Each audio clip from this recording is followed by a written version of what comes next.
Welcome to a different perspective where civil commentary is priority. And today is April 22nd, 2023. I would like to start off by saying, let me go ahead and get ready for you.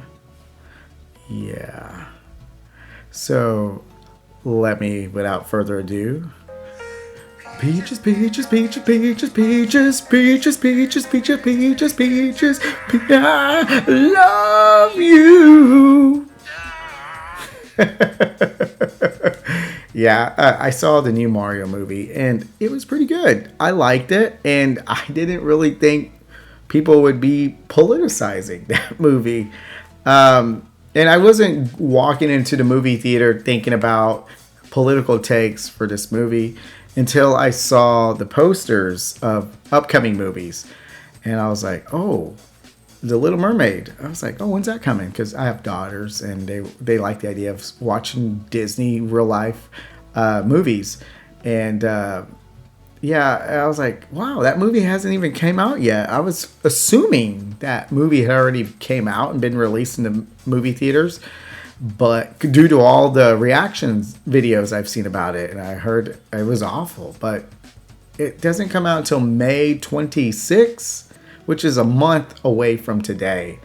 And I've been hearing reaction videos of that movie like a month prior of today.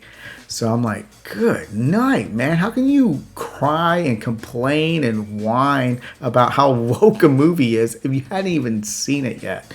I mean, I guess they didn't like the fact that they made Ariel a different color. I mean, I don't know. I wouldn't call that woke. It's just, any kid wants to pretend to be their favorite superhero. I think a good scene that really portrays that, if you've seen Stranger Things season 2, when Lucas and Mike are arguing about who wants to be Egon, they both like Egon. It didn't matter what color they were. Lucas, who was African American, wanted to be Egon. I mean, and people like Tim Pool be like, oh, they let Lucas be Egon. He should have been Winston. That's how I see this take. I mean, Tim is just red. I mean, he's literally about to rant about Mario for, I want to say, how long is this video for? Like over 27 minutes. And I'm like, holy moly. How can you do a deep dive into something that, by the way, some other right-wingers, Alex Jones and Steven Crowder, they liked the Mario. They didn't think it was woke. But there's still people clinging on to that because they know there's a big demographic that gets off on incriminating Hollywood as wokeism. I can't stand wokeism. It's a big distraction. And people like Tim Pool push this beyond measure. I don't know. But anyways, let's go ahead and check his take. Because I had originally thought all of the right-wingers liked Mario, but I was wrong. The Super Mario Brothers movie has smashed a global record. And I'm seeing all of these people on the right saying the movie did it because it was anti-woke. Which is really strange to me because the narrative for the longest time was that the movie was woke girl boss feminism garbage. Ahoy, my friends, there be spoilers ahead because I went and saw the movie, and I'm just going to come right out and say it. What? When I saw this tweet from Steven Crowder, he says the anti-woke Super Mario Brothers movie just set a global record, I thought to myself, I don't believe Steven Crowder has actually seen the movie. And when I saw this tweet, I thought to myself, I mean, what kind of argument is that? I don't believe Steven Crowder saw the movie. What? How is that even an argument? See, I used to like Tim Pool. He did a really good documentary of like how the Muslims immigrated to, I believe, some Norwegian country. I forgot where exactly, but he wanted to really talk about the consequences of that happening. So he went to I want to say he went to Sweden. Let me check really quick. But I just remember that was the first time I ever saw anything from Tim Pool. And let me see.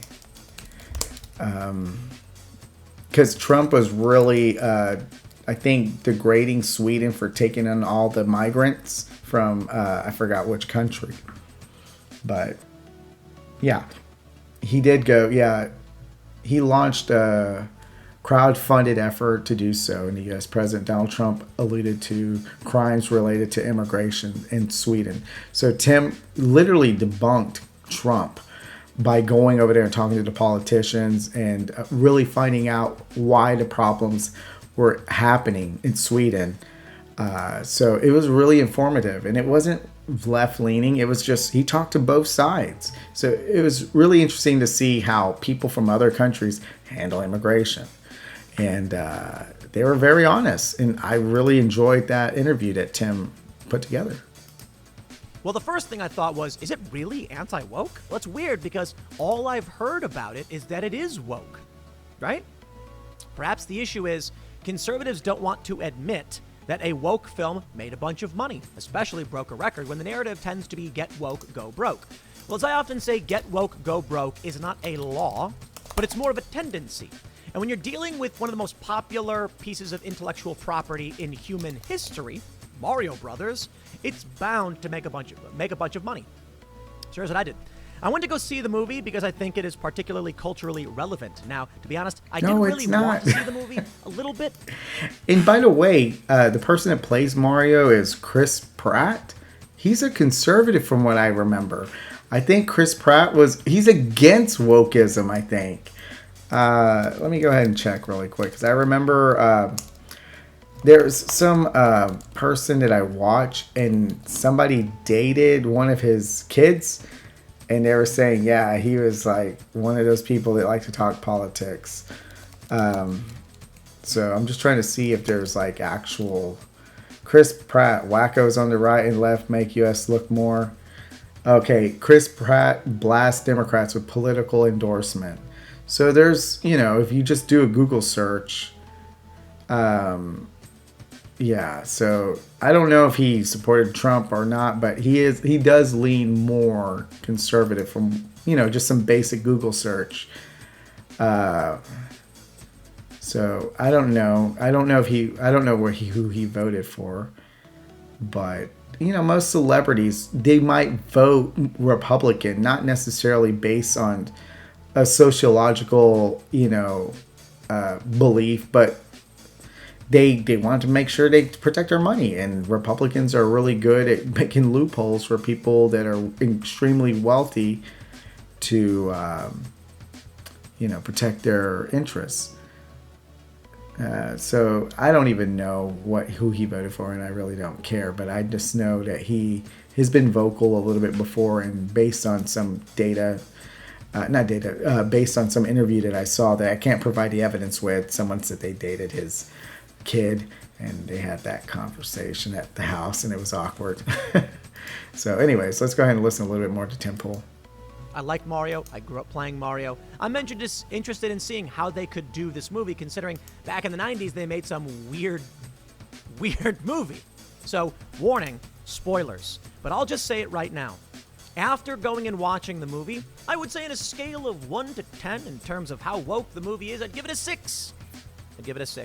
Meaning it's fairly woke, right? It is in line with what you'd expect. All right, well, that's enough of that. And a person that did in more detail, I don't have, let me see if I can give Ben Shapiro's woke. I can't see it with I didn't spell woke, I spelled work. Mario movie. Let's see what he says, because I thought Ben Shapiro was fine with the Mario movie, and apparently he wasn't. So that was really crazy, and I can't find his video. It's on Twitter, but I cannot. Yeah, it's hard to find on YouTube, and I only have Okay, Ben Shapiro reacts. No. Yeah, I only have audio for. What's this guy's problem with it was a good movie. I don't know why people are so upset with this. Channel Awesome? I don't know. I'm kind of curious what his politics are, because I don't know. And John Leguizamo, he's a little bit crazy too. It's like he's the opposite end of the spectrum. He's boycotting the movie Mario Bros because it doesn't have representation from a Latino. So I don't agree with his take either. But yeah, just woke critics just got wrecked. I don't know, but I can't find Ben Shapiro's reaction. Oh, is this it? Yeah, I mean, it's just like people want to give reactions just to complain. I can't find Ben Shapiro. Golly, he probably... I wish I could find a clip because there's a clip of him I already put. No, I didn't put it. I'll put it in my Twitter. But I'm gonna go ahead and try to find it one more time. Shapiro woke Mario. I pushed the M. I'm a little sleepy right now. It's a little late. Now, oh nope, that's Candace Owens, another person that doesn't like celebrities, but yet has a show. That's predictions. Yeah. Yeah, I can't find it on YouTube, but it's on Twitter. So I guess I'll go ahead and put that Twitter link here on my YouTube description. Okay, I can't find it.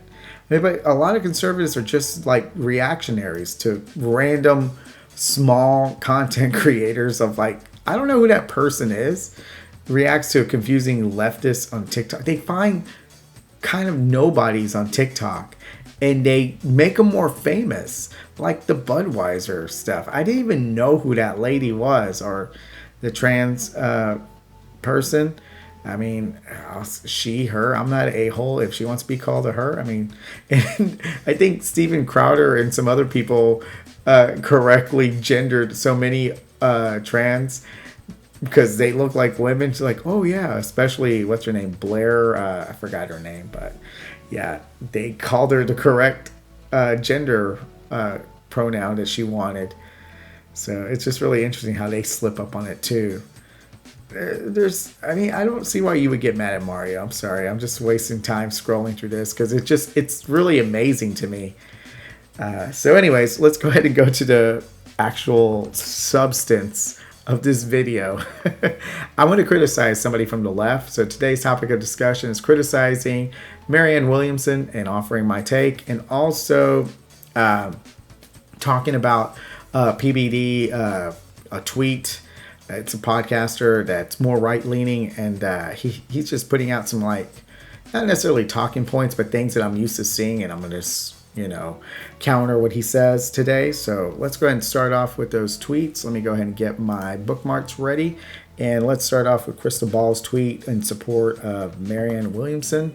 I have nothing against Marianne Williamson. I mean, I think she has a good heart, good mind, I guess, but she's going to be a politician, or she's an aspiring politician, and I think she's out of touch because, I'll give you my reasonings here in a little bit, but let's go ahead and read the tweet from Crystal Ball. Biden shills trying to get pro-Marianne content banned from TikTok after they just noticed how she's dominating them on the platform. I like making like voices, like they're talking tough, like professional wrestlers. That's how I see it. So it just makes me giggle every time I read it in my mind. I do it like that. I'm goofy. So anyways, one of the things I always like to think about when someone's running for president, I mean, I'm always thinking ground up, and she's an activist. Marianne Williamson is known as an activist. So I'm always like asking myself, why isn't she, has she run for office in any other roles of leadership, like mayor, city council? I wouldn't be surprised if she has. I'm not extremely informed on her political career, but I cannot recall her running for Senate or congressional seats or governorship or anything like that. So I'm like, I wish she did, or if she has, she needs to be more vocal about that because that's pretty relevant. And also, if she hasn't, I think she has more of a realistic chance of winning something like that. And when she does that, her endorsement will be even more valuable because Bernie Sanders, as a senator, helped to add momentum and help to create the squad with like-minded people that are also in power. But this seems more of like an ego-driven campaign, because I know she has endorsed people, but she was an activist, so she wasn't representing a state, But I just feel that more productive and strategic momentum for pushing progressive policies could be done if she ran as a senator. Imagine if she got Kristen Sinema out. I don't even know where she currently resides. I know she's a Texan, and God knows we could use something like that here. But she wants to run for president, and it just makes me think she wants to write another book explaining her experience running for 2024, So let's go ahead and look at her policies really quick. And a lot of people probably noticed, but they forgot. I was looking up Chris Pratt's political ideology. So let me go ahead and see if I can find it. I probably skipped it. Let's see if I can find it. Nope. Yep. There we go. Oh, no. Yeah, because I was seeing if she endorsed people, and she has. But, she wasn't really popular, and she's gaining more popularity, and that's why I felt like it might be better served in a state level election. But let's go ahead and look at her. Let me see if I can find. Okay, there we go. Where are the issues? Oh, there they are. So, most politicians, when they're running, they have like their principled stance, like their primary focus. Andrew Yang, it was UBI. Bernie Sanders, it was Medicare for all. And Joe Biden, it was to get the soul of the country back, or whatever. I forgot what he was. I don't even remember what Joe Biden was saying.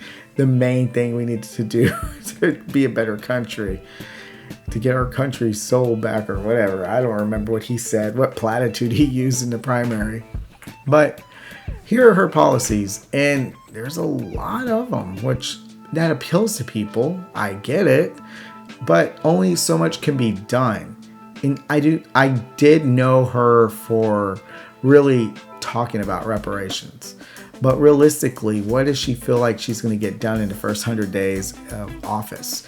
Because that's pretty much the only time you really have to get something done. And it's usually one big thing, like Obama was the Affordable Care Act. Trump was the tax cuts.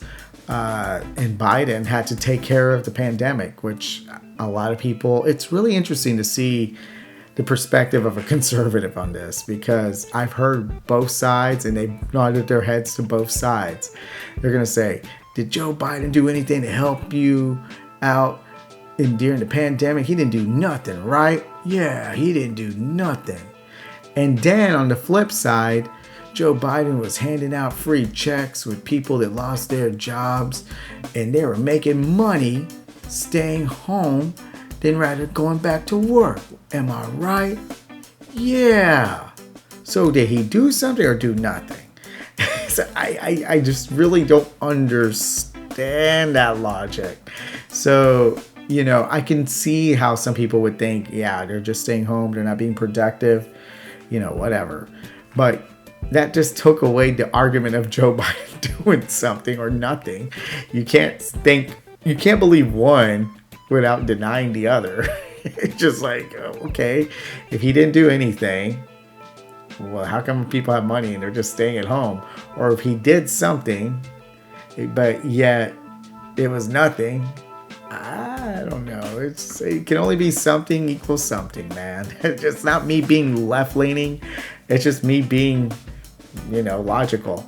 So regardless how you feel about it, something was done, and it was pretty effective because people didn't even go back to work. And I know that was a right-wing meme.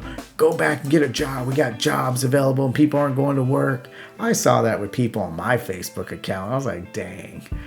But anyways, aside from that, oh gosh, what's she going to prioritize? That was Joe Biden, helping people during the pandemic. I don't know, but reparations was a big thing, and I really don't think that would be the most strategic thing to push, because if you talk about like infrastructure, that might help the poorest communities.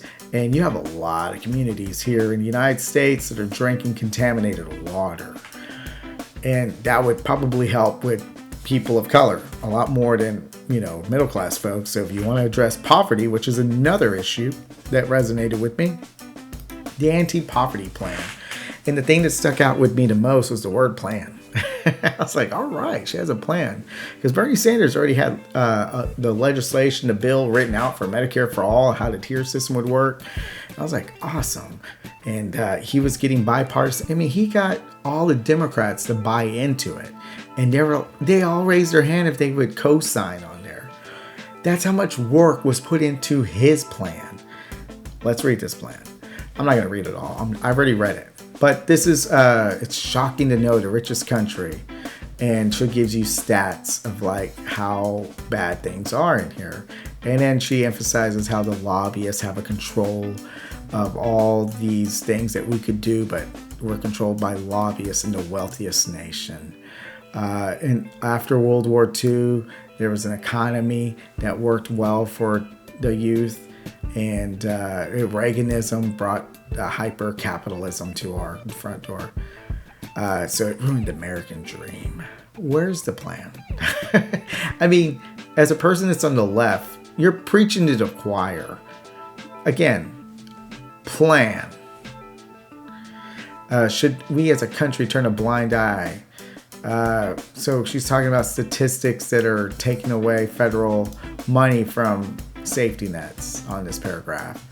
And she's also saying SNAP is also going to be something that they could fund. And they would protect the most vulnerable people. Our obligation, our moral high ground is blah, blah, blah, blah, blah. These government supports have been proven time again to be successful. Okay, what is your plan? And all this right now, so far, not the plan. Not the plan. Come on. So, finally, in bold print, a Williamson administration will work with lawmakers to what? Here's the plan, right? And who's going to work with her? I mean, really, are the Democrats going to say, yeah, we're going to help pass that legislation? Because just think about it. Joe Biden was someone that advertised himself as being pro-bipartisanship. And you can see pictures of him and Mitch McConnell, and he's pretty good at working with Republicans.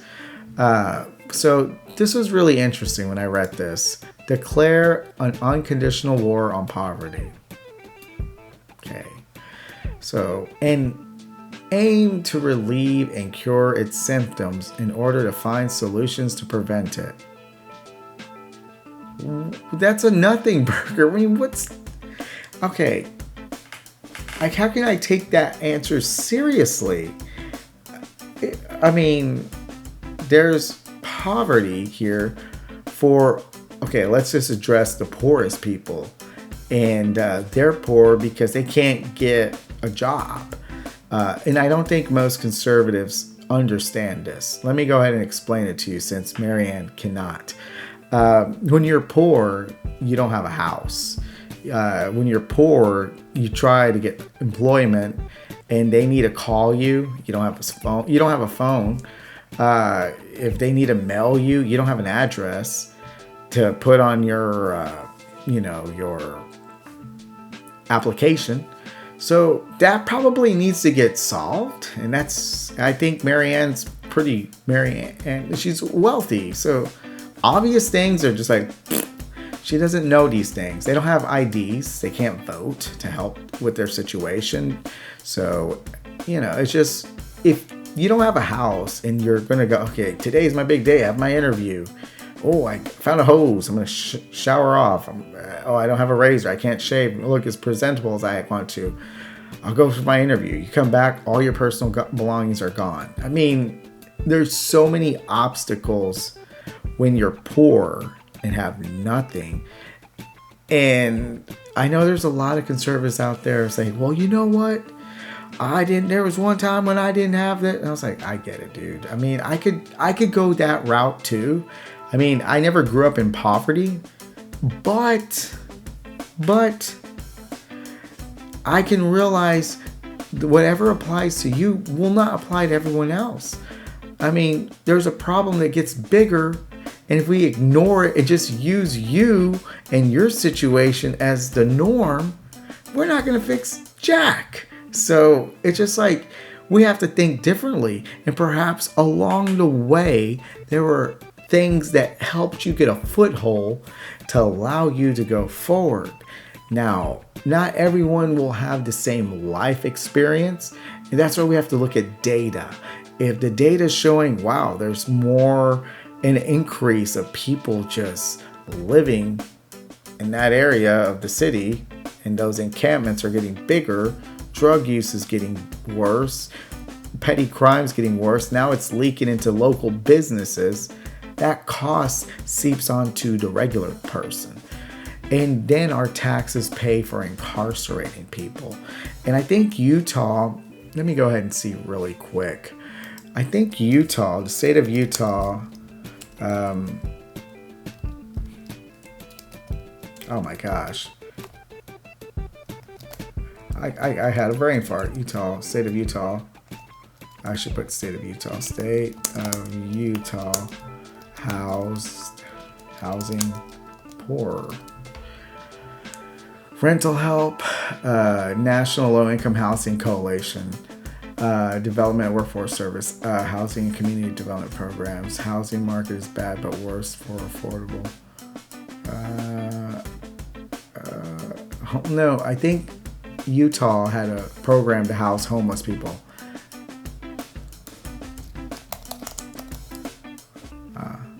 Housing homeless login. Wow.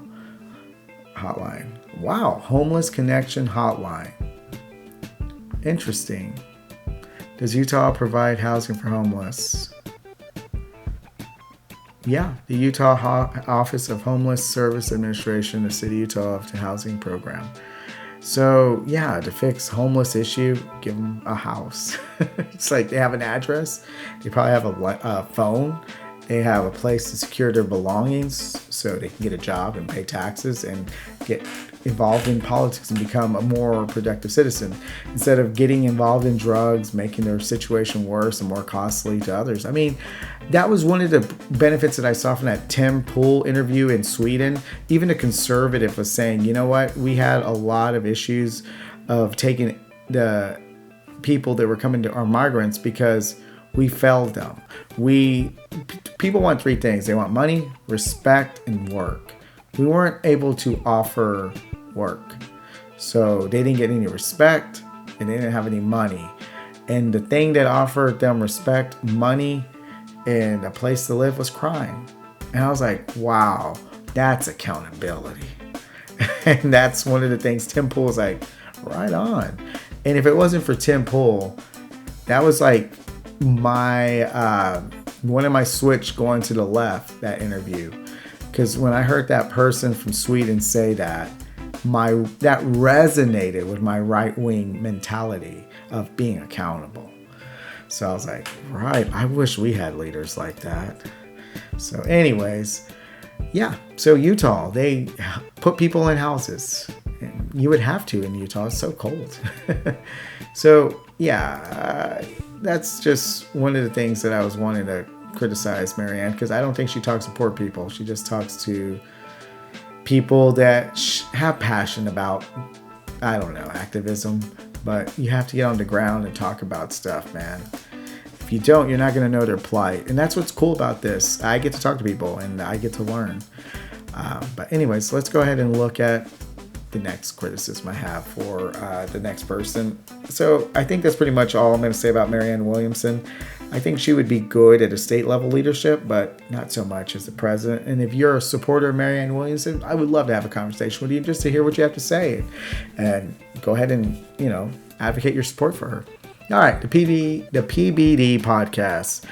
If you want a fighting chance with your savings, with taxes, with growth, red states offer that more than blue states do. It depends, because housing here in Texas, especially in my city, this county I live in is the 7th fastest county growing in the country. So I've seen houses that, actually for a 1,400 square foot home, it's almost tripled the price.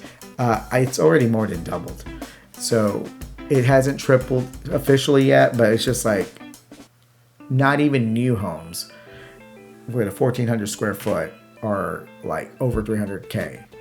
And I'm like, whoa. And I had a 1,600 square foot and I bought it for 97 when I first got my home. So I'm not going to lecture anyone that's graduated from college and saying, hey, pull yourself up by the bootstraps. Nah, that's not cool. And that's not being very patriotic. That's just being an a-hole, if you ask me. So it's just like, I don't feel like I'm in a position to lecture younger people when I know I had a better situation. And, talking about prices, maybe there's some perks of living in a red state due to regulations and taxations, but the cost of living is slowly catching up. And I just really don't know if that applies to Texas so much. Maybe in some places that lack human capital, they're utilizing incentives to make people live in those red states. And that's definitely applies to red states, the human capital lack of. You got Oklahoma, you got probably West Virginia, and all those other states are probably offering incentives to move over there because they need people to, increase the human capital in those areas. So let's go ahead and finish up with today.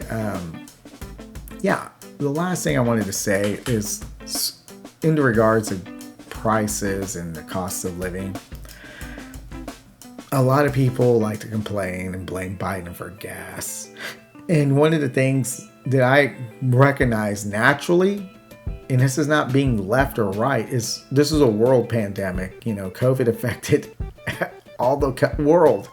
So, I always would hear Republicans or conservatives say, yeah, gas is crazy, all Biden inflation. That's why the gas is all high. I'm like, have you ever tried to look at the cost of gas in other places that are not in the United States? And the obvious answer is no, they haven't. So just look up north of us, Ontario and Canada. That place above us, Canada. Not California, not San Francisco. Let's just get you out of San Francisco. That's all you hyper focus on San Francisco. And let's look at somewhere else. All right. So regular unleaded gasoline. And it cost $155.8. Now remember, these are not customary units. They're metric units. So this is per liter. And this is, I guess this is not recent. This is from yesterday's average from 161. So let's go ahead and use 161 per liter. So 161 per liter. I'm sorry. That's, yeah. Let me go ahead and check out that. See how much is. I'm a little sleepy right now. Motor fuel prices. Okay, there we go. Let me click here because I want to see how they are averaging their. Why do they have a decimal right here? I'm just a little curious. I'm a little confused now. I'm having a brain fart right now. Prior Toronto. Edmonton. Okay. All right. Let me go ahead and see really quick. Here we go. All right. Now the decimals in the right place that I want to see it. Oh, well, they even did the computation for me. So, 168. Why did they move the decimal to... they have like the hundreds, tens, and ones, and then they have the tenths right there. I just don't understand. It's not 174. So anyways, here are the decimals. I knew it wasn't me just being sleepy. It was the dang decimal. In Canada, because they measure, I think it's almost around 3 liters equal 1 gallon. So for 1 gallon, it's $6.37. In the United States, it averages for $4.69. And I just paid $2.24 in Texas. So I'm just saying, hey, in Europe, it looked like they might be a little bit cheaper. So I don't know. Europeans, I guess they're doing better. But Canada's more expensive. So I don't know. I'm kind of curious. Now that I want to look, how much does it cost? Well, but they don't use the same currency. I think the Canadian dollar is relatively the same as the United States dollar. I don't know if the euro, because I don't know. But this is interesting data. Perhaps somebody can explain that to me. But yeah. All right. Well, I think we did a pretty good job of exploring together. And I'm starting to get sleepy. So I'm going to go ahead and call it a night. And yeah, I'm not going to carry a cadence like Tim Pool and tell you good night. Because I think when people start doing that, they start losing their authenticity. And hopefully you got to see a little bit of that. And I know I have a Tim Pool fan that I always converse with on my DMs, but that's a good example of why Tim Pool is not resonating with me.